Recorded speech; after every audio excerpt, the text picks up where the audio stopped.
Hey guys, what's going on? I am Suam. Welcome to one Coder Kingdom. So today I'm going to start with 30 days of code on Hackerrank.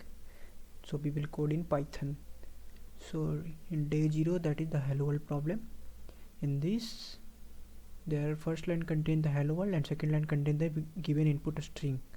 So here is the given input string, and that is the first line hello world. In the second line, just spread the given string. So given string is the input string.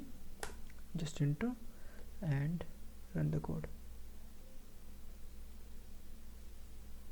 So that's compiled successfully. Now let's submit it.